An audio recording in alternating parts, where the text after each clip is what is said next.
So you have a really important year in mobile homes.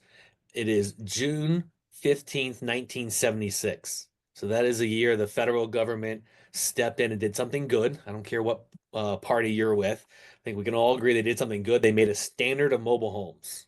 Before they were just kind of wild, wild west. They made them differently in every state. It was a complete standard. Now, so you cannot get any bank financing older than that. So that means technically, yeah, you can get a 1977 financed. It's really rare. Finding the right community bank or credit union, that's where you're going to go if you're going to go on these older ones. But every time I've talked to them that will finance those, the requirements, the list is so long that you're going to put so much money into it, you now don't have any profit margin. So I really like to look at 1980s and newer. If you're really going to search for this, I would really say the 90s. The 80s are kind of that transition year. There's not always the same amount of money in it because uh, by appraiser, they are a depreciating asset. But I've seen the value's been going up. Even in the fix and flip world, because people buy payments. And when people buy payments right now, it's been tough with all the bank rates have gone up, and they're just not building housing as fast in most of the country. So that just means simple supply and demand, and the mobile homes are on the more affordable side of it. And I say that because in some markets, I see mobile homes on an acre of land selling for 300,000, $400,000. So I don't want Yeah. people to think that, oh no, these are only super cheap, sub 100s. I don't buy any of those nicer ones. My good buddy Mark, he sells them for 300. I think he's gotten close to 400 before. Wow. Acre and a half of land, and you can't tell the difference of the inside of his mobile homes and the inside of a new build house. He just rehabs me. He jokes around. He's like, I take the trailer out and put the home in.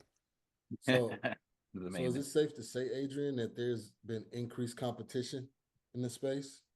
It is starting to increase. I joke around, people are finally coming down to my level. There's been a lot of us doing mobile homes for a long time, but investors are looking for yield. They're scrambling. It's tough out there. So yeah, I've seen a lot more people around the country getting in the mobile home space. I don't think it's oversaturated yet, but there definitely are more people. And for me, I want more wholesalers in the space so then they can bring me deals. Right. I'll be honest, I got a little lazier, especially when I moved markets. Yeah, now I just want to pay a wholesaler 10 grand and Yeah, they make some money and bring me another mobile home, then we have to do all the marketing. there you go, man. I want to keep going on that list because I know there's more. Yeah, so the piers and the tie downs, those are a big one.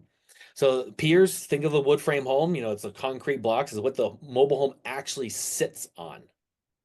And Mhm. then the tie downs. The tie downs are in the older ones, it's literally a piece of metal that wraps around the trailer portion. There's like an I-beam and gets anchored in the ground. Our newer ones, these tie downs are literally built into the mobile home. And the real new ones, it runs all the way through the walls, through the roof, down the Oh, other side, and it anchors them down. In Arizona, you don't have to worry as much, but in hurricane area where I'm at in Florida, there are mobile homes that can withstand 165-mile-per-hour winds that I've heard. Like that's the rating from the manufacturer. Wow. wow. So that's why they have to have those straps. And so, what about those though? Every state's going to have a little bit different regulation on how far apart they can be. And you can even go deeper than that. And Florida, as you get the Florida Keys are a little stricter than where I'm at in the Central Florida because they get hit by a lot more hurricanes. Mhm. But there are state codes and that keeps changing. So you want to keep up to date with that, depending on what type of storms or new technology they come out with. But you need to know what that is because if you're fix and flipping, the end buyer has to have that up to date because the insurance isn't going to cover it. And you can't get insurance. Well, now you can't get a loan. In the buy and hold world, we don't have to bring them up to code. There's every once in a while a rumor that they're going to make everyone bring them up to code. Ah, I don't know. I don't think that's going to happen, but who knows? I don't bring them up to code, but I do make sure that they are safe. If I look underneath there and they're all broken, all right, well, we need to do something to make sure our home is safe. So you want to make sure that those, and if there's the piers, I didn't go over those a lot because they're very similar to wood frame homes, but I would say kind of common sense. You want them straight, not over leaning to the side. I've had them leaning to the side or missing. You can re-level a mobile home. So when I'm down there looking at those, is there any water that's been running through there? Because if there's water running through, all right, well, we're probably unlevel.